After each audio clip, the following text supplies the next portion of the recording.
Hello everyone, my name is Totta and this is my voice. So today I'm elaborating a bit on the origin of this channel and why I decided to create it.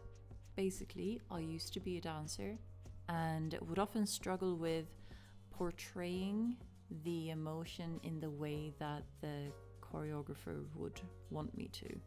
I would often get told that I was stone-faced or simply not showing the emotions that they wanted the piece to bring forward.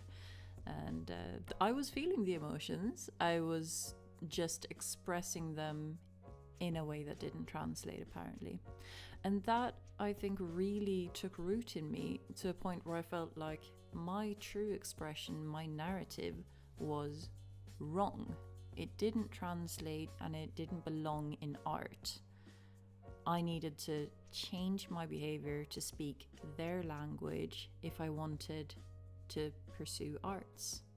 Eventually, though, after interacting with the autistic community and firsthand feeling how much it helped me to see other people that were similar to me use their voices, how detrimental that was to me, realizing that my reality was real.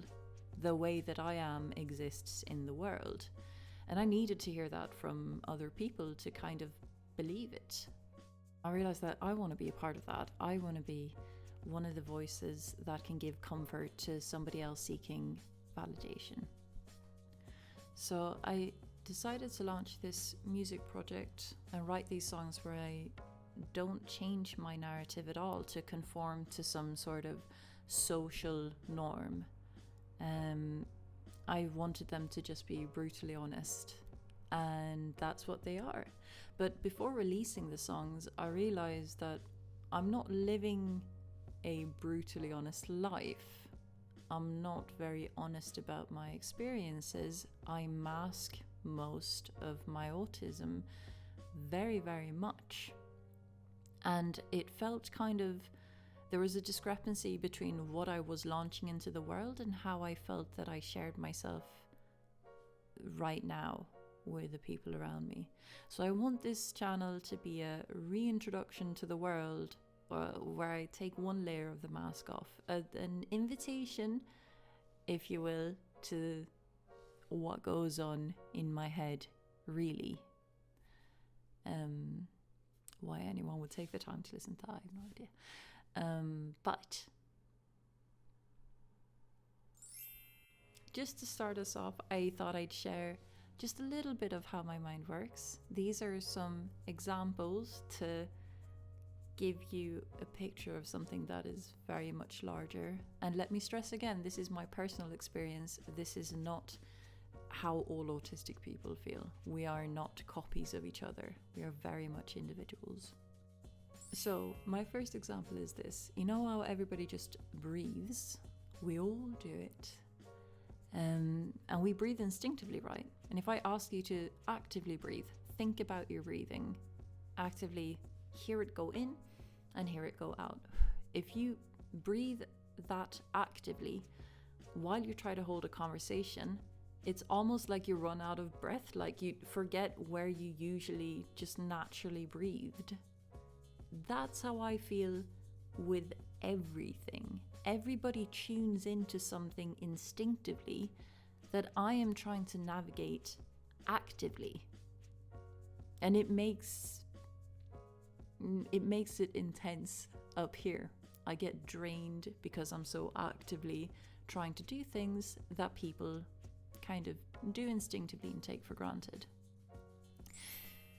My second one is this, and it's kind of how I don't, again, instinctively understand the rules of social interactions. Because you know when you travel abroad, right? Say you're an American and you travel to Sweden, and we take our shoes off when we're inside in Sweden. You don't do that in America, but you do in Sweden. And an American would go like, oh, isn't that funny how you just take your shoes off? Why do you do that? You take your shoes off when you go inside? That's weird. And they go like, haha, weird little cultural difference. That's how I feel with everything.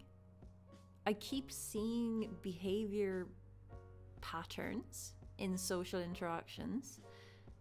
And to me, it makes no sense. So I go like, that's so weird how people just do that. But when I look over my shoulder, be like, am I right? There's nobody going like, yeah, that is weird. No. Everybody is just keyed into it and all playing along. And I have to catch up and again do all these things that I don't really understand just to go along smoothly with them. My third one is with facial expressions and how we use them. To me, you know, when you talk to a baby, an infant, and this will happen to almost anyone, and you go, oh, who's a little baby? And your facial expressions just go all over the place. You're like exaggerating so hard, but people just do it when they talk to babies. And I always find like that's how I feel trying to just pass in a regular conversation. Look interested, seem kind, smile, all these things. I know how to use them now. I've done this my entire life. But it is a second language. And again, it is active rather than instinctive. And that's, I guess, the core I find for me of how I function differently from neurotypicals. This little introduction, of course, doesn't paint a full picture of what and who I am and how I function. But it's a nice little insight into at least how I work generally. Thank you ever so much for listening. And that's all for today's video. Thank you ever so much for watching. Truly, it means a lot to me. And thank you ever so much. Oh, I swear, if it's all going to be about unmasking, the intros and the outros, saying hello and saying goodbye is for some reason so much harder than actually just speaking about the topic. That's all for today's video. Thank you ever so much for watching, and don't hesitate to message me if you have any questions or anything that you're curious about. I'm happy to share. Goodbye. Är lugn och Leo? They did. Leo babies. Hej.